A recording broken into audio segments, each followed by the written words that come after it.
Welcome. Another Hot Shot Secret Facebook and YouTube live. Kyle Fisher here with. Logan. Better cut that off, huh? That's going to get awkward. All right. We got a special show today. Very special. We're going to cover our gun oil, and that was the planned approach, but something happened this past week, so we thought we'd kind of switch gears and bring a guest on, and so we're gonna kind of punt the gun oil till after our guest here. But in the meantime, let us know where you're watching from. We always like to know that. Like and comment. We are going to give away some gun oil today, right, Jed? Yep. Yeah. Okay. So comment down below. We'll pick some people in the comments and send you some pew pew oil. And after the show, so we're dual streaming YouTube and Facebook, and follow us on Instagram, TikTok, all that good stuff. But I'm not going to waste any time. Let's jump into it. Do we have our guest in his sexy outfit? We do. Loving the hat. Welcome aboard, What up? Mr. Ryan Milliken. How you doing, bud? Good. Yourself? Doing well. I like the outfit. Yeah, me too. I just got it last weekend. Yeah, some new threads. Uh-huh. You actually got a lot in the winner's circle. They kept handing me stuff. There was like a champagne bottle. You have your clubs, or Oh, your yeah. clubs are in the Oh, yeah. background there.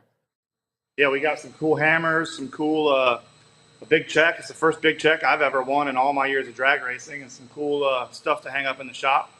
Got me a cool Stetson hat. Says No Mercy 14 on one side, and then it's the X275 champion on the other side. So Nice. I'll be keeping this one around for a while. So you've been wearing that outfit for a week straight now, correct? Yeah, it needs a wash. My wife gives me a hard time because I've been sleeping with it and stuff, but she's just gonna have to get over it. Smells like Gotcha. a winner. Smells like a winner. All right, so let's back up and recap exactly what happened last week. Of course, Ryan is one of our sponsored diesel drag racers that doesn't really play with the diesel boys. He likes to go out and run in the gas world, and kind of has been carrying that torch for many years. Many 7 years to be exact. tough years of trying to run at the highest level. He runs X275, and he does it with the diesel power plant. And this past week was No Mercy, but it was actually two events in one because we had a canceled race. Thrones Yep. was canceled, so they squeezed it into this 1 week of madness, which I So we went raced down for a for, but I week made it straight. at the back end of Thrones. So let's start off with kind of recapping the Battle of the Thrones. That was kind of the makeup event that started the week, because a lot of people don't know how well you did with that because the later news kind of trumped it. But that was a heck of Yeah, a well, start that to the and week. nobody's looking for drag racing news on Facebook on a Monday or a Tuesday, so it was kind of weird to be racing that time as well. So how tell me about Battle of Thrones. I know you struggled in qualifying to start out, but then you kind of Yep. got it right when you needed it. So long story short, Battle of the Thrones was a makeup race from a race in the spring. Qualifying was Monday morning, which is a bizarre time for qualifying. I don't know if I'll ever do that again. The first two whacks at the track were a swing and a miss. We went out and spun. I didn't really feel bad about it. I didn't try to go fix a whole lot of stuff. Out of the 30 or so cars that tried to qualify on the first qualifying pass, only 14 people made a full pull. So that Wow. kind of made me take a look at the program, decide to pump the brakes on changing anything, and go back and wait for the track to come around.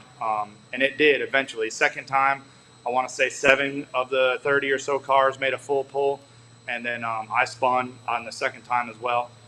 Third time up, we went up, and we pulled it out of our behind, and we went 416. I don't remember the exact time slip specifics. We went 15 passes last week, so I do remember we qualified 416. It was enough number one. That was the last qualifier, and because of rain and weather constraints, we went straight into eliminations with only 3 qualifiers from Monday. So we eliminated on Tuesday, ran all the way down through it in eliminations on Tuesday, and we parked it in the winner's circle. However, we parked it in the winner's circle as the runner-up in the first race. It was a combination of things why it didn't work out. The Moses boys are some bad boys. We couldn't go up there underestimating them at all. So the car wheelied, spun, did some weird stuff. We covered it in the video that you shared earlier about exactly what happened. So if you guys want the Now, full was that rundown, the go check first that out. time? That was your first finals, right? In Yeah, I've never been in XT75? the finals at one of these races. I've been in the finals at a bunch of diesel races. Sure. I've been in the finals at some local 28 no time stuff, but I've never been in the finals on the big stage like this. Now, that said, you may have not made the finals in the Radio Outlaw series, but you've done very well all year to kind of stay at the top of the points race. You're kind of in that top group, which Well, we didn't really do. I wouldn't call it well. We just did consistently mediocre with a few highs and a few lows in there. So up until this week, we had 2 first round duck outings, and we had 2 trips to the semifinals, as well as some #1 qualifiers thrown in there. So we weren't at the bottom of the list on points, but we weren't at the top. I want to say we came into this race 7th on points. right. And then, the parking it in the finals in the Battle of the Thrones, that took us, I want to say third-ish, third. And then we went into No Mercy, sitting third. And now And I'll tell you we're what, firmly second place. historically, we've never had a diesel. I remember back when you had the green car and you won a round and like the internet broke and Yeah. it was like, Well, the green car was a freak show when it first came out. I mean, we maybe we still are, but we win some rounds now, so I guess we're considered competitors. But when the green car first came out, we were just trying to qualify, just to even right. be on the same level as these guys. And then it was a historic marker when we flat out won a round, and it wasn't from a spin, it wasn't from anything weird. It was a heads up drag race, and we won it. And that was I want to say that was 2018, maybe 2017. Yep. And that felt good. And then it's just been, we went around here, we figure out a personal best 60 there. And it's just taken us this long to put all of it into, one package, one weekend. Right. Yeah. And that's how far it's come from just trying to qualify to get a couple points to being in that middle of the pack there, 7th in points. Coming into Yep. this week, which is the big No Mercy week, you do the runner up with the Thrones, and that gets you all the way to, we think it was 2nd or 3rd in points. Yeah, we were 3rd in points after the Battle of the Thrones. I thought it was 2nd, but my counting on the fly was a little off. So we ended up 3rd in points going into No Mercy. And so that started the week on Wednesday. Then we just all of a sudden we've got this abbreviated week, and No Mercy's up and going. And you come out in Q1 of No Mercy and lay a nasty pass down. Well, and I had no choice. We had the car set on the same way we raced it in Battle of the Thrones. We just fixed the wheelie and undid some of the stupid stuff we tried to get away with in the finals, which obviously didn't work. So I knew based on the forecast that we had one shot to hit that racetrack hard, and it was on Q1. So we had to get it done in Q1. And the weather was so bad that was coming in that when I went through the traps on Q1, my windshield was wet. Like I was driving in the rain on the return road. So we made a rip right into the rain. And thank God for long shutdown and parachutes and a nice consistent race car. But if we wouldn't have got it done then, I know we went 420 on the second hit, but that's what sealed the deal. I think on the weekend right there was that 416 rip in Q1. And as soon as we did that, I knew that we had a hot rod. I knew that if we got that done, and we already parked it in the winter circle once, we know where we screwed up. We've got, I wanted to say we had the fastest race car there, but Gary Underwood actually technically did. But we did what it took and made it happen.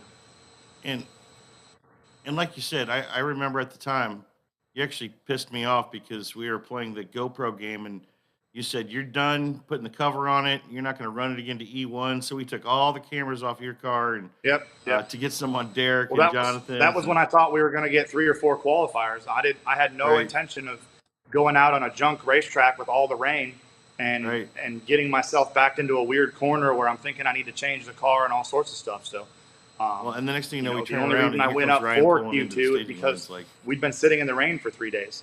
Right. But it was a good move because, it allowed you to to see the track in that condition.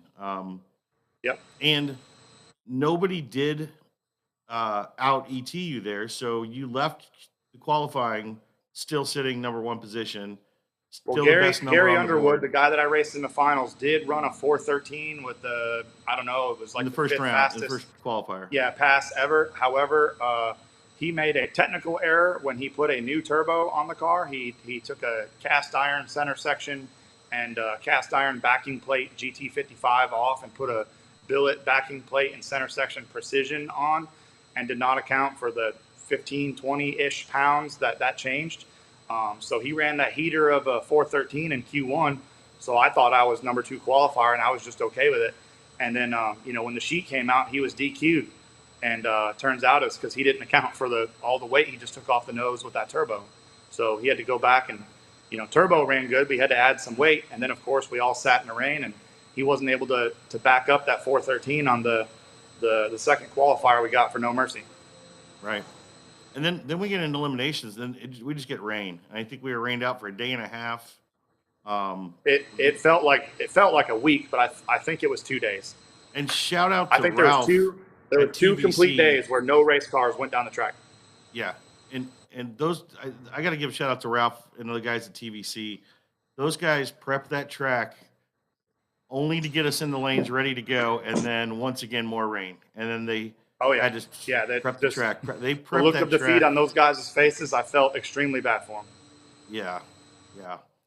So then we finally got to eliminations, and it was go time. And with your number one qualifier, you had a first round bye. I did. Yep. So you had a decision, and you're just going to break the beams, or are you going to actually lay a lick down and see what? Well, I think this is when the you made a benefit good of making lane a full choice, pull right? on a buy. Yeah, the benefit of making a full pull on a buy is you get lane choice. As a racer, I try not to have a lane choice. I don't want to want right or left lane. The only time that really comes into play is if we first get some shade. The left lane at South Georgia gets shade, the sun off of it before the right lane does. But outside of that, I don't really care about a lane choice. So, and because the following runs of elimination were going to be at nighttime, the lanes were going to be equal. So I did take a 60-foot hit, mostly just because, we had multiple different types of racetrack the whole time, and I wanted to go into E2 with the confidence that the car was going to go A to B, and the little changes that I made worked. So that is why we took the bulbs E1 and let it go 60 foot and just backed off. Some people thought I spun or something, but we actually just let off the gas and drove out. And you were printing tickets like a bracket racer. Even from the 60 foot, you could tell it was on the same hit it had been making. Yeah, the car had very minimal changes all weekend, with the exception of trying to fix that wheelie and fixing the car from driving left during the wheelie, which is sketchy as well. So the only thing that really changed round to round was, as a driver, how deep I staged into 2 bulbs, and that does make a huge difference by about 2 numbers on a 60 foot. So, excuse me. If Also I go, got you some good reaction times too. it did. It can get you some good reaction times, and it can cause some bad ones. So if you stage shallow, meaning you barely flicker the second bulb and you're laying on, if you stage shallow, it gives you a lesser reaction time and a faster 60 foot, because by the time you turn the bulbs off, you're already moving. You're already rolling. You've got some momentum to get to that 60 foot. And the backwards is true if you stage deep. You get a really badass reaction time. But like I did in, I want to say it was the second round of qualifying, the data log printed over the 108 60 foot perfect, but I went 111, and then it showed like a 17 on the tree, which is unseasonably fast for me. So by looking at those numbers, I knew that I staged deep, and so it screwed the numbers up a little bit. But that's all weekend long. That's pretty much all that changed from a 107.9 to a 111 60 foot was where I put the car in the beams before I stopped. Yep. And that's what happened. Round 2, round 3, semis or quarters, semis. It was just a repeat. Your competition was getting tougher, but you weren't making decisions based on your competition because you knew you had a car that was working. It was printing the same ticket over and over. Yep. You were focused on just being a good driver, and Yeah, you got to race your lane. I mean, if you focus on what's that saying go? Winners focus on winning and losers focus on winners or whatever, something like that. So we just raced our lane, did what we knew we had to do, did what we knew how to do, and really the variable we had all week was whether or not I could bang the tree like I needed to. And thankfully, I was able to pull my head out from my behind enough times in a row to make it happen to get all the way to the finals, and that's how we won the race in the finals. That's the irony of all of it. Yeah, it was 51 ten thousandths at the stripe, or 5 100ths at the stripe, so 0.0051, and that was won on the tree because I went a 20 to his 16, and the difference, I got to do the math, but the margin of victory has to be like either inches or fractions of an inch. Because it was, when I looked out the window and we were at about 500 feet, I didn't think I was getting the wind light. So when it came on, it surprised the shit out of me in the car. Well, I'll tell you, standing on the line, watching it, nobody knew. I mean, it was it's what we normally see. You get 60 foot at a bit, and then here comes the diesel freight train once that turbo starts screaming and just running these gas cars down. And it's always a matter of, is there enough track to catch them? And that was the closest of all the races, was in the finals. And man, it looked close from the back. And then when we saw, your lane light up with the wind light, it was like, oh my God, I can't believe he got him. And like you said, if I wasn't strapped in, I would have been doing backflips in the car. So what was your trap speed in the final? Was it like 180? No, I didn't go 180 all week. Because of the rule changes that keep happening, and I'm not bitching by any means, because of the rule changes that keep happening, they keep taking nitrous away, keep taking little stuff away. And it's to get the racing fair. We don't want the other competitors knowing or seeing me go out 182 or 183 or just as fast as I want, and them unable to do that because of their rule sets. So, the rules are super fair right now. I went anywhere from 176 to 179 this weekend, and that had a lot to do with mostly atmospheric conditions. And I think, to be honest with you, how much glue was on the track, because some of the times when I slowed down a mile an hour, I didn't have a good answer as to why it went slow, except I think there was just so much glue on the track it slowed the car down. Right. So, we didn't go 180 this weekend. I don't know if we'll see 180 out of the car anymore. I got to find some more horsepower from somewhere. But, this weekend we got it done on reaction time. We got it done up front. And that's the crazy part was, let's be honest, Ryan, you are not famous for your reaction times. Well, once upon a time, I was known as Red Light Ryan, and that I just learned that this weekend. That was before my time. We went too far the other direction, and I turned into, make a sandwich Ryan or whatever you want to call it, and it's difficult to find balance, let's say. But that's what was cool. So this weekend we had, I don't think any cars broke 420 besides that disqualified pass to start. Your 416. Yeah, it was a bottom 420 field for sure. Right. So going into the finals, you were printing 420 tickets. Who would have thought that the guy facing you was going to lay down a 416?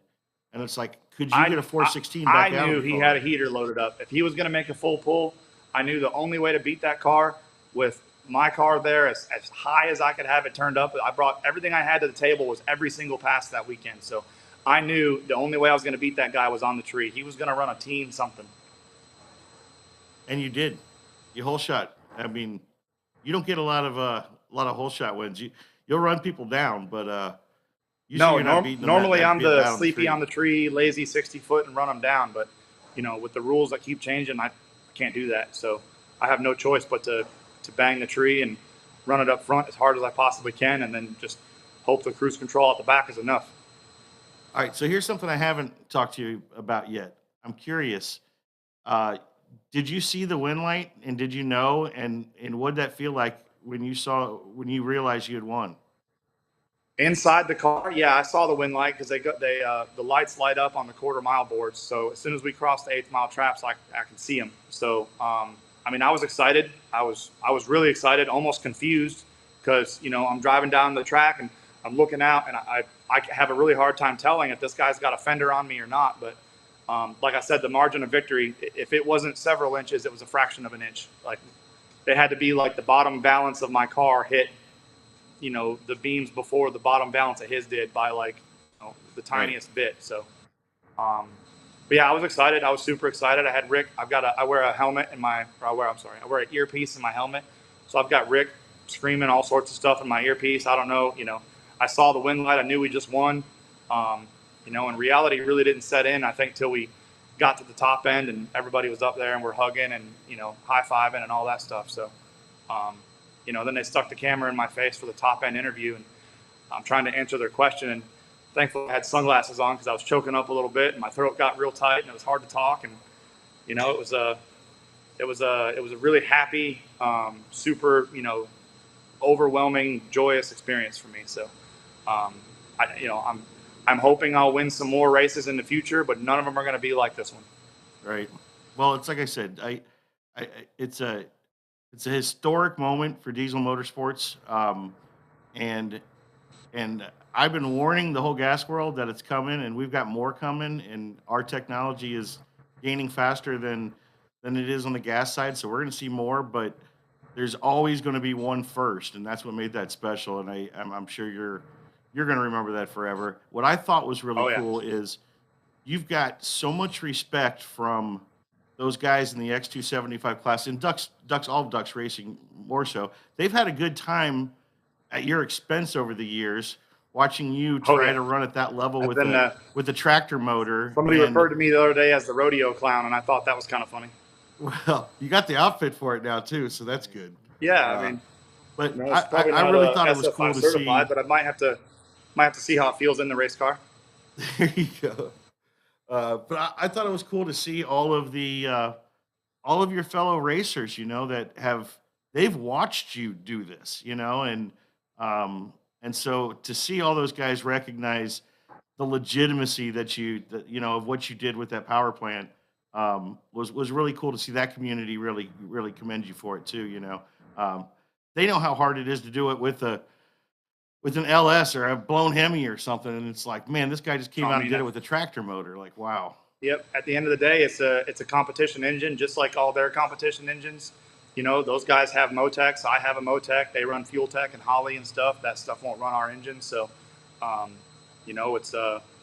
it's just our individual combo and getting it figured out. And, the biggest thing for me is finally figuring out a package that would not only run the number, but stay together. As you've seen my issues over the years with parts flying off, suspension components breaking, drive shafts, turbos, being on fire, you name it. If it's on this car, I've probably broke it at least twice.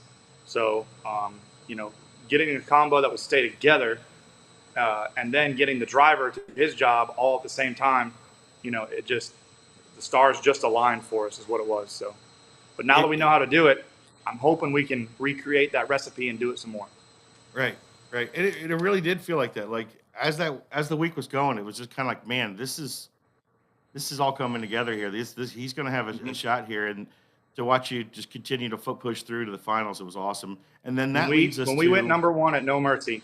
Like, I didn't want to say it out loud because I didn't want to jinx me, but when we went number one at No Mercy, and I just parked it in the winter circle at the Battle of the Thrones, and some of the heavy hitters were having issues. It was really a race of attrition. But when we parked at number one qualifier at No Mercy, deep down inside, I thought, I can do this. Yep. Just keep doing what I'm doing, keep banging that tree, keep calm, and just do what you do. So the night after the first couple of eliminations went down, a lot of people were partying, staying up late and all that. We got the car packed up. I took a shower. I think I was in bed by like 11:30, which is weird for the racetrack. Normally it's a 1 or 2 o'clock, shutdown time. So I was up at 6 a.m. making breakfast the following day. Just tried to keep as calm and as clear as possible. And, it worked. So we're well, and let's also give a shout out to Thick Boy Rick Haynes, your crew chief. Absolutely. I know I watch you drive yourself crazy on the tune, whether you shouldn't, make it change, make it not. It was working, and I know Rick was like, you're not touching anything. Like, I think you said we he's going didn't. to make you walk home After if you first touch round anything. eliminations, I pulled the data log after first round, and the following rounds of elimination data log are still in the car. I haven't pulled it, and I'll look at it later before I go racing again. But if the car's doing what it's supposed to do, there's no reason to look at it or even open it, so we didn't. And so after this crazy week where you have a runner-up and a victory in the same week, you got a crap ton of points in this point series, and Yep. we've got one race left down in Orlando. We got the World Street Finals, or Yep, World Street Finals, and the kicker for that race is it's double points. So right. And I you're don't have the point sitting sheet in front of me, but I think we're second 24 now. or 26 points behind right now. So what that comes down to is at World Street eliminations, because it's double points, Kenny Hubbard is number one. I've got to go one round further than Kenny Hubbard in the finals of that race. So if he goes out first round and I go out second round, like, I got to do the math on everybody else, but that's all I need is one round ahead of Kenny, and we can win the championship. And Kenny Hubbard is, of course, last year's world champion in this class. And at that race, he came from second, third, or fourth or something and won a championship that we thought was wrapped up by the guy that was leading the points going into the finals. So just because you're leading the points going into the finals, because the finals are double points, does not mean you're safe. And Hardway Racing is right there. We're nipping at the heels. and Kenny Hubbard's a bad man, and that's a bad car. Kenny Hubbard's a bad man. He's got a bad car. His program is dialed. Him and I have lined up several times, and he's beat me every time. So I'm hoping we get down there. I'm hoping each of us have successful races. I hope we park ourselves on the ladder far enough away from each other that we don't have to see each other until the finals, because that would be an epic showdown. But we'll see. So Right. we're gonna patch the car up, change the oil, wipe it down. Got some bugs on the You're actually windshield we gonna got to change take the care oil. of. We are. Did you change the I know you're oil gonna ask me all for a week sample. between the two events this past week, or did you just run What's the that? oil all? Did you change the oil at all this past week between the two events? No, we put some more in it because we got a little bit of blow by. So all said and done, I think we ran about a quart and a half, maybe 2 quarts through the car. And of course, what ends up in the catch tank in the back, we don't pour back in. We pour some fresh new hot shots in the front and let the old stuff stay in the back. And it's kind of like an oil change, For sure. We did So- adjust the valves one time, so Chase Fleece would be happy. Yep. But the cool thing about this finals now, and I want to make sure everybody understands this, like what you just did to win one of these races is something else. The fact that you're in the points chase shows this wasn't a one-time fluke. This wasn't you happened to string 7 races together. Everybody knows how tough that is. But Yep. Win or lose, draw, whatever you do in the finals, the fact that you're in the running and for a class championship in a diesel application, and it's you and Kenny Hubbard going at it. I mean, who would have thought this was even possible just a couple years Yeah, ago? who'd have thought, right? So, do you expect? I do want to say this. There's a lot of rumors and stuff going around that we're switching to LDR for next year, and it is on the horizon as a thing I'd like to do. But my goal is to win an X275 championship. So if I end up runner-up this year in X275, you're going to see Old Blue in X275 next year, and we're not quitting until we win one. I don't care how long it takes or All right. what it costs or how hard we got to work. We will win one. I got you. Well, you got a good opportunity coming up here, and I believe that's like the second week of November 12th, 13th, around there, I believe. Yeah, second weekend of November. So first weekend in November, we're going to plan on going down and doing some testing. We've made some super slight tweaks of something that I'd like to see work a little better. I think would give us some advantage. Not have to swing so hard at it to still be able to run the number. We're going to go try it. We're going to bring the parts to put it back the other way if we don't like it. That way we can race exactly the way we just did. And, I'd like to, instead of a 418 to a 420 bracket car, I'd like to see a 415 to a 418 bracket car. And if we can dial it in right there, we'll be in really good shape. Well, we wish you the best of luck. I mean, obviously the whole diesel industry is behind you, and I think half the gas industry is now too, because they really Yeah. like what they saw. Yep. But I got to say, from a personal standpoint, I've been going down to uh, No Mercy and Lights Out, watching you do this for the past few years, and the amount of work that you've put in, and the amount of trials and tribulations you've had. Like, I'm so happy for you personally, and then at the same time, it's just such an achievement for our industry and the diesel motorsports industry, in that our technology is there now, and it's something we've been saying, and we still kind of get poo-pooed and like, oh, that's pretty fast for a diesel. They always like to put the little quotes Yeah. on For there, for a and diesel. now it's you're fast. You beat them all. Heads up. So congrats. We're proud of you. We thank you for carrying the torch for so long and taking all the pain to get here, but it sure is sweet when it finally pays off. So we're proud of you, bud. Heck yeah. Well, thanks for having me. Appreciate all the support all the years, and hopefully we've got many more years ahead of us. We've got some other cars in our stables that we're going to be trying to push through the head of the ranks here shortly. So, um, you know, whatever happens with old Blue out here, um, you may see her disappear for a little while. Don't be afraid. It's just for some updates and stuff. But we're not going anywhere. In fact, we're multiplying, and we're coming for some more winter circles. So we'll be there. Awesome. Well, thanks, bud. Appreciate your time. Congratulations. And we'll see you soon, buddy. Keep it up, and we'll be tuned in to the finals. Yep. Thank you. Appreciate all the support. There he is. What a week it was, man. I'm telling you, I that dude is a bad man, and what he's gone through has been crazy. Like, and we joke like hard way performance. Like, he does do it the hard way. Like, there's a lot easier ways to get there, and I think we have a video we're gonna run, kind of recaps. We did just release our full length video that gives you an awesome behind the scenes of kind of what we just talked about. That really goes through pass by pass what he went through. We left a lot of the behind the scenes, so it's not all racing. It's really his experience through the week. So I encourage you to watch the full length video that's up on our Facebook and YouTube pages. But we're going to roll a little teaser video that we had pre-rolled out. It's just a couple minutes long here that kind of recaps what we saw this week.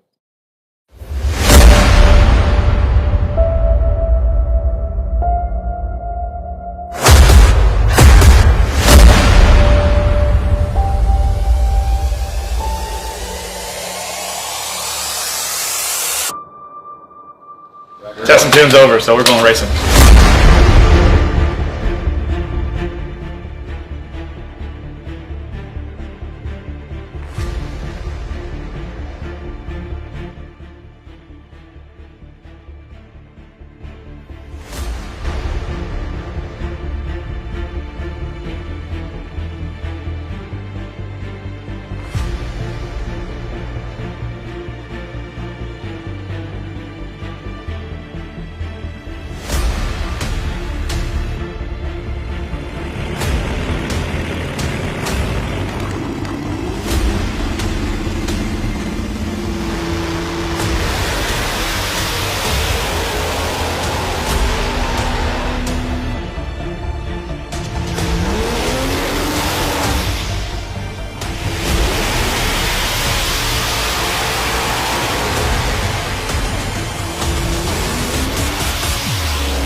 Good deal.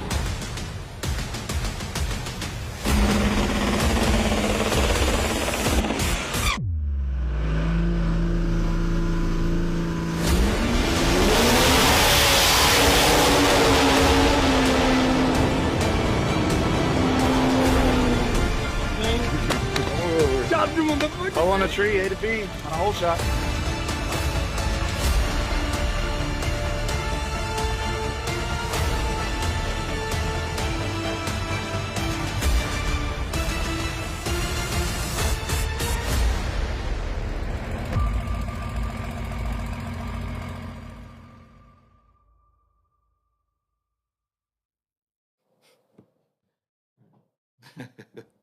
And I'll tell you what was cool at the end there, in true pro stock fashion. they were bringing all the cars up to the winner's circle for the shot, and with their push carts and whatnot. Yeah. Ryan drove his back to the pits and had Terry in the window hanging out. Wow. So what a way to put an exclamation point on the end of the weekend. So congrats to Ryan. For those of you that want a deep dive behind the scenes, I'm telling you, go watch the video. It's a great video we just put up, both on our YouTube and our Facebook pages. It's about a half an hour long, so grab some popcorn. It's a good one. So let's move on. We're going to talk about some gun oil. Yep. Which you probably should have talked to Ryan about some gun oil. He's a military guy. Oh yeah. Yeah. Definitely should have. So I know he's used our gun oil as well. So here we go here. We are going to jump into our Nano Precision CLP gun oil. So first of all, a lot of people don't even know we have this product. Yep. It's one of those that people are, when they find it, they're like, I didn't know you had that. And I'll tell the background story of how this actually came about. I don't know if you Alright. know this. I You do probably not. I don't know. So we had uh, an influencer, as they call them, in the hunting industry that loves our products that he uses in all his diesels, and he is an avid gun collector, hunter, and he ran out of his trusty gun oil that he had out in the field when he was shooting, and he went back to his truck. He had nothing else in there except a bottle of FR3. Mm, So he's like, "Oh, what the heck? I'm going to put some FR3 on the gun," which we would not advise. It's like you probably shouldn't do that. But he was out in the field, and it's what he had, and so he tried it. He called us and said, "You're not going to believe this, but your FR3 is the best gun oil I've ever used." Hmm. And we said, "Huh?" Like we hadn't even done any studying on that or anything. So we took that feedback. We took it to the lab. I think it was about a year of R&D. We do have FR3 as part of the formula, the same nanocarbons that we use to protect the engine is what's protecting the slide mechanism and everything else on the guns now. So it literally started from a guy randomly using our FR3 incorrectly, Yep. turned into something that we took very seriously and really formulated what we think is the best gun oil on the market. So it is a CLP. So that's clean, lube, and protect. There's three little aspects that we're looking for out of a gun oil. Absolutely. Some brands carry 3 bottles, some carry 2. This is an all-in-one CLP, so it's able to do clean, lube, and protect.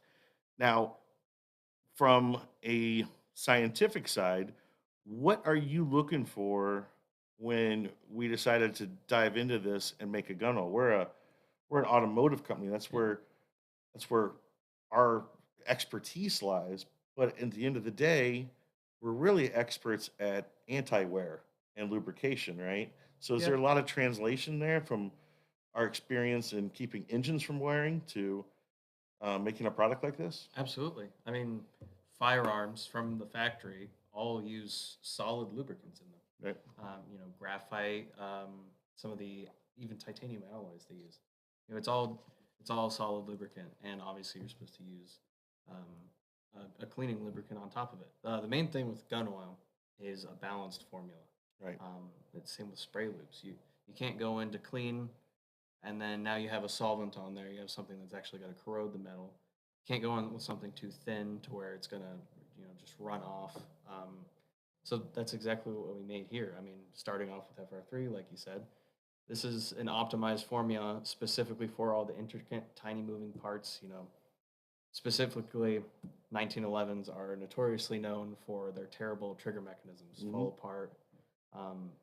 So you don't want to take them apart very often. So, Sure. it has a PAO, synthetic base oil. So you don't have to mess with it. Right. Not a whole lot gets in there, but And we know that oil, it's not going to break down just like Yeah. when we put a PAO in the engine. yeah, and the temperatures, smoothbore or rifled barrel, it's not going to matter. It will burn. It's not going to make any harmful emissions or anything. No Right. smells. And, so- and speaking of that balance of those, that's when we started formulating, and you guys were pumping out your first versions, and we were getting them into people's hands to test Yeah. and try and get feedback. I know we used our local SWAT team here. Mhm. One of the first tests they did was on their weekend training. This was full assault rifles that they averaged. I can't remember now. they're averaging X number of jams per weekend Mhm. through how many rounds they were going through. And the first weekend that they switched over to use our oil, we almost eliminated jams completely, let Yep. alone like decrease them down to almost none. And they were stunned; they never seen anything like it. Mhm. So we knew we were onto something there. And then it was really just dialing in the formula from feedback from the user, because at that point we can do a lot in the lab and you guys can make it any way you want to make it, but it's got to get into real human hands and Yeah, real human use and then real human feedback on this is what I'm exactly. seeing. And I know myself with use of gun oil, I don't like stuff that leaves a sticky residue that then collects dust and dirt Mhm. and it almost makes it worse. Too thin, it's running off. Yep. Like, so how did you use that field feedback to make that balanced formula? Is that what guides your formulation? Yeah. Yeah. I mean, the first thing we're gonna do automatically is compare to competitors. Sure. You know, you want to see longevity. You want to see over time. You want to see when there are contaminants involved. It's the same way with an engine. You want to see how it's going to perform at the whole life of the product. And this is what we did grab everything on the market. Yeah. We still have the box of like every gun oil out there and Yeah. put it through its paces and tested everything. Yeah. We found what we felt was the best out there. Hmm. Like I said, we say we put it on the cork board. We send you Yep. guys to work and say, don't come out of the lab until you can beat it. Yeah. And then once you start coming with the formulas, field test, get feedback, dial it in, and until we're comfortable to go to market with it. Yeah. I mean, what was really cool about it is what you said earlier. We're an automotive company. We make automotive products. Well, we have a machine that we've is initially made for diesel fuel testing, wear car testing. Yep. We've optimized that for engine oils.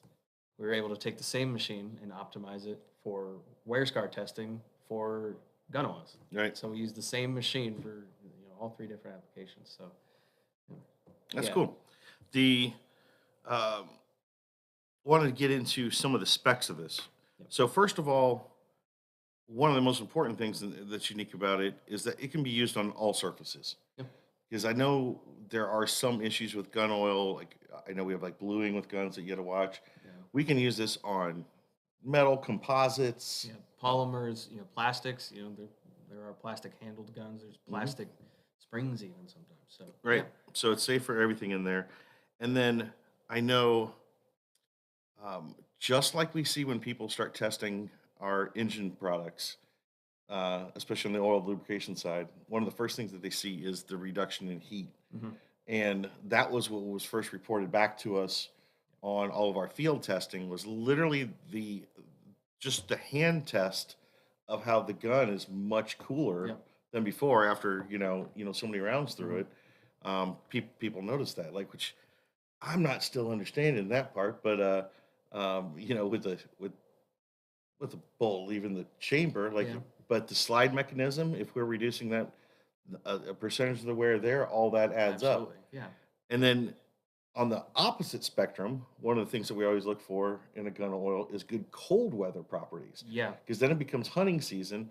And there's a lot. I know when we did our tested with a lot of the competitors, we found some good oils out there until we got them cold, hmm, and they don't. There's not many that perform well in the cold. exactly, And I think ours we have a freeze resistant down to negative 50 degrees Fahrenheit, yep, and I think that's best in the industry. That shows how this product can perform in any level. So a lot of our competition shooters that use it, we actually sponsor some competition shooters hmm, that absolutely love the product that are in a different climate. And then your average Joe hunter that's in a tree stand in the yeah. snow also is going to have that same type of protection and functionality at that temperature.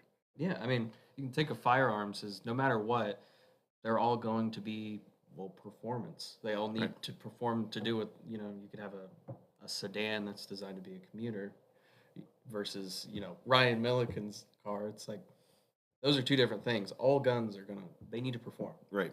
So, Yeah. Whether it's defense mhm, or it's dinner, exactly. like Yeah.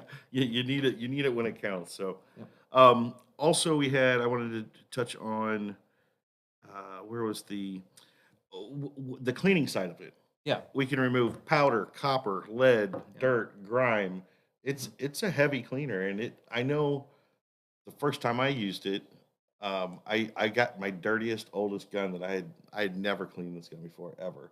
So it was and everything came off like it was a, when you keep good care of a gun, it's Yeah. easier to clean them. Hmm. I knew this was gonna be a challenge, and it cleaned like it was a new gun that I clean all the time. Yeah.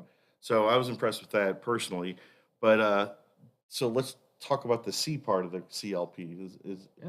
the cleaning aspect? Is there a way that you balance out? Like you said, too much, and all of a sudden you can't have much lubrication. Yeah. And this is kind of what we shine on in the engines, able to clean and lubricate at the same time. Hmm. Is that the nanotechnology in there that's allowing that? Nanotechnology would be for the wear reduction, Right. absolutely. For the cleanability, it's going to be esters. We actually use esters for our cleaners. A lot of competitor products are solvent based, which leads to harshness. Solvents are just harsh. This is very similar to the engines. Exactly. So when we talk about stuff like Stiction Eliminator, there's a lot of engine cleaners out there, but they're usually using a harsh solvent Yep. that does do the job of cleaning, but it really robs the engine of lubrication. And that's Yeah. why when you're using those products, they advise you to pour them in, smoke them out, get them out of the engine, change that oil. Exactly. When people come to like Stiction Eliminator for first time, they're like, wait, I put this in with fresh oil and leave it in the whole time. And it's because we have the ability to lubricate on top of that. Exactly. So we're doing the same thing on the gun side. Yeah. We're using Group 4, Group 5 esters, Yep. I presume. So, and then the nanocarbons in there with it pick up the lubrication side, Yeah. The nanocarbons are great for it both end the because protection side. yeah, Yeah. they can work. They're a solid dispersed into a liquid, Right. and kind of just replaces the solids that are already being removed whenever you fire the gun. That's why a new gun performs so well, is because it still has the solid lubricants that are allowing for the sliding mechanisms. You use a gun more often, you're losing those solid lubricants. So if you have an older gun that has lost that, can we return that with using the product? You can't return it, but you definitely can replace it. And the longer that product the longer the product lasts, the more the gun is going to function. The longer the gun's going to function. So Gotcha. One other bonus we throw in here, which I see often, is corrosion. We have a corrosion inhibitor as well. yeah, storage is essential for firearms. Even starting out, this is the infamous thing with guns. You go to the shooting range, go wherever you are. Let's say you fire 100 rounds through it. You're sitting there waiting for the gun to cool down in the case. That's where all of the oxidation and that's where all of the rust is happening. Huh. It's the heat. The oxygen from the air is oxidizing the metal straight away. Okay. So that's why it's best to use like a good lubricant like this to kind of keep on the internal components, keep all of the contaminants from touching the metal in the first place, because those contaminants are actually like the emissions from the bullets, from the gunpowder that are getting into the mechanism, and that causes oxidation to get even worse on the inside. All right. So I have a handgun that is prone to oxidation. I don't know why, more than the others. Yeah. It's just finicky. Before we had our gun oil, I had a preferred gun oil I would use, but I would have to use a different one that I'd have to pretty much, when I put that into storage, I'd have to put it on pretty thick and wet, Mm-hmm. and I'd towel around it and Yeah. bag and everything. Because if it wasn't really wet and coated, I was almost trying to line it, um, it's- it would oxidize. Yeah. Now, what's great about this product is, I don't know, is it actually soaking into the metal? Like, so our nanocarbons are bonding just like they do in an engine. Exactly. And because I don't have to do that, I don't have that wet finish on there, yet that firearm does not oxidize Exactly. anymore with this. So that antioxidant that we put in there is just a bonus. You guys figured, hey, we're gonna need this. Yeah. So should we call it a CLP and CLPC. CLPC? There you go. Yeah. There you go. And again, it's a synthetic formula, so it's our Group 4 PAOs, it's Group 5 esters, it's our nanocarbon technology. It's a lot of the knowledge that we brought from the automotive industry. And I've said this before too. You would think that because it's not our expertise, like maybe a gun oil manufacturer would be really good at this. Yeah. But we keep finding this out. Every time we get into new markets, we are very unique in that we take our new approach to it. I talk about it all the time, like with Ryan Milliken here with the racing oils he runs. Yeah. We're not a racing oil company. We didn't start off that way. Nope. If we were, we would never make the stuff we're making because you can't survive off it. Like it would cost just it's cost. We don't make any money off our racing oils. Yeah. It's just a way for our R&D to kind of show off putting some really good Yeah. oils out there. But if we were a racing oil company, we'd have to cut back the formula to make money to keep the lights on and all that. When we came into that world, we took a very unique approach that the racing industry didn't, starting with the base oil being Group 4. We took that knowledge from over the road trucking, Yeah. from Blue Diamond that we've had for a long time. And we said, well, this stuff shears over time. These racers are shearing it out in one or two passes under 4,000 horsepower. Mhm. Well, let's use that unshearable oil that we use in this application. So we were taking our technology, our knowledge from other applications and bringing it to this market. And I think that's why we produce such a good gun oil. We didn't get caught in the weeds of what other gun oil manufacturers are doing. Yeah. We looked at the problems, we addressed what the problems were, and we calculated formulas to solve problems is what we do. Exactly. And boom, comes up with the best gun oil out there. And it's a great timing for this too, because this is an awesome Christmas gift. I'm gonna tell you right now, we all have those people. Oh man, I'm gonna out myself. This probably isn't good, but you always have like the random guy that gives you a gift. That I didn't know we were that much friends for Christmas. The old wine bottle. You keep an extra few wine bottles ready to give someone. These are my wine bottles. I keep a case of these at home around Christmas time, and when I get that surprise gift from the neighbor or something, I'm like, "Oh yeah, look what I got you!" And it's an inexpensive gift. Most people have a firearm, and I'll tell you, even if you don't have a firearm, especially with this needle applicator, this is a great lubricant. I also use it in like door hinges and Oh yeah, stuff. it's perfect for that. Yeah. Our squeaky chairs around here at the office. When somebody Yeah. gets a squeaky chair here in the office, they usually get some gun oil, so the applicator is great for that.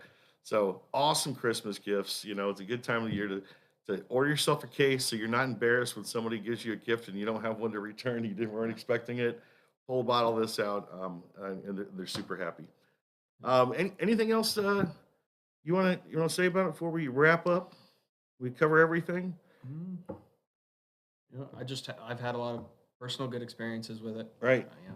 There are guns that are, unfortunately, I'm into firearms that are prone to a lot of issues. So Right. stuck between. You got weird stuff, Yeah, just like your cars. yeah, just like my cars. Yeah. You just get weird everything. Yeah. So what's your weirdest firearm? Well, my favorite is going to be the Mosin Nagant, absolutely, and it's not even weird. But the one I have is particularly weird. It's a, oh gosh, it's one of the rarer ones. The stamp on the receiver is actually hexagonal shaped. Usually they're rounded shaped, but they were notorious for having stuck firing pins. Oh, So let's say you were carrying the gun around and you dropped it, it would just fire. oh, So and also, being in America, we get steel rounds from Russia. The steel rounds expand and they get caught all the time in the barrel. So you can't pull the bolt out.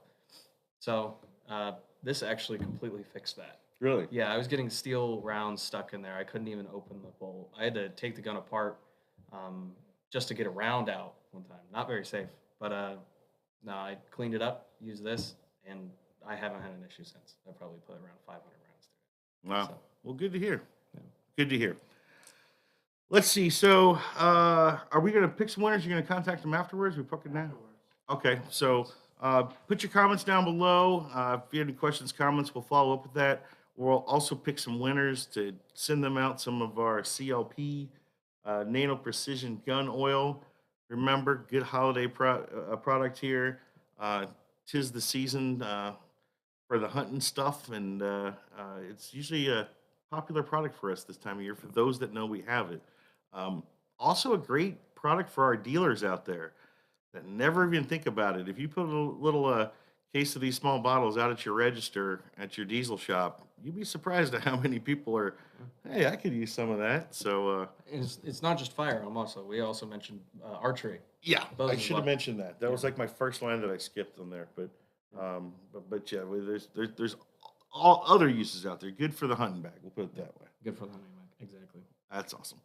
All right, well, we're gonna wrap it up. We got some shout outs to do here. Did I miss that? I guess I did. Oh, I did. Dealer shout outs. Cool. So who we got here? We got Ritz Diesel Shop. They're up nearby here in Michigan. Shout out to them. And Baker's Diesel Repair down there in Granbury, Texas.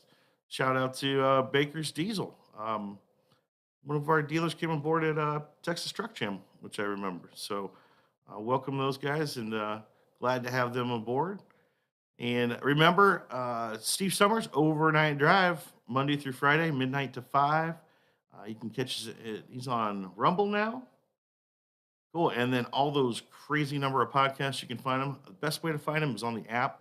If you go to overnightdrive.com, it's got all the info on where you can catch Steve. But he's on air every night, Monday through Friday, midnight to 5. So if you're an overnight person, a lot of people, we have a big trucking audience, obviously. Yeah. But we have a lot of third shift workers, that tune in. So sponsoring the live stream. So if you've got Flow Sports, go over. He's on right now. And Bill is in a crazy race for the Pro Street title. 3-way race between two of the best racers out there. These guys are having a heck of a time. If anybody's been following the social media pages, these guys talking smack back and forth, it's pretty funny. They all brought extra engines, extra blowers. They're going to go for the world record today. I've been had it on my office all day, and I think they had a little weather delay, and they were just about to come up when I had to come in here to talk to you guys. So I hope I didn't miss Bill. But they are turning them up. They are willing to blow these engines to the moon, going for the record. And then the rest of the weekend, they're going to race like normal and try to qualify and see which one of these three is going to win the title. But today's going to be some fireworks. So tune in to Flow Racing. Good luck, Bill. And you know Bill. Bill was just here yesterday. We saw him on his way out. Bill's crazy. He gives none. Like he will send that blower to the moon. So good luck, Bill. We hope you come home with that title. On the Bill Lutz note, Yeah. I just have to thank you. You gave me a autographed driver card from Bill Lutz when he had the 11.7 liter supercharger on his Hemi. Oh yeah. I have a signed card from him. So Yeah. thank you for that. Oh, absolutely. Yeah. He'll sign anything. He's just here. He signs babies too. So we got some sales going on. Looks like we've got that one right there. 10% off bundles. Coupon code bundle up. Oh, I see what you did. Smart. I see what you did. Bundle up, folks. Cold weather's here, so our bundles are 10% off right now on the website, hotshotsecret.com. Coupon code bundle up. We also have some retail sales going on. Loves buy 2 64-ounce Stiction Eliminators and get $10 in My Love rewards. At Pilot, you've got 2 64-ounce Diesel Extremes, and you get $10. That ends October 30th, so that's going to run all month. And then we just told you about the web bundle. So Loves, Pilot, and the website. Good time of year to stock up on products, and make sure you're subscribed to our newsletter so you can keep up on all this great news, like the Ryan Milliken news that broke the internet this past week. And we like to put that out there. So hotshotsecret.com/email will get you signed up for that. And thanks for joining us. Thank you. Congrats to Ryan Milliken. Thanks for coming on and putting your cute little outfit on and a nice little hat and everything. And but in all seriousness, we're really proud of you, Ryan. It was a big moment for Diesel Motorsports, and it's one of those things that can't be ignored now. And the door's open and the cover's off. Our cover's blown now. They all know we're legitimately fast now and can run with the gas guys. So I'm just looking forward to seeing what a way to kind of end the season. Because right now is when everyone's, and I already saw after the last Outlaw Diesel race, these guys, like the week after, they're already torn down building for next year. So I can't not wait for 2024. Like, it's going to be crazy. So it's really cool to kind of end the season on this. But Ryan's got one more. So everybody wish him luck down there in Orlando in November. Maybe he can come home with a class win, which would be even more insane. So good luck to you, Ryan. Congrats on the big win. Thanks for tuning in. We'll be back. When's our next one? Next month, we'll be back for another Facebook Live. And we'll send out some gun alerts to some winners today, too. So thanks for tuning in. We'll see you next time.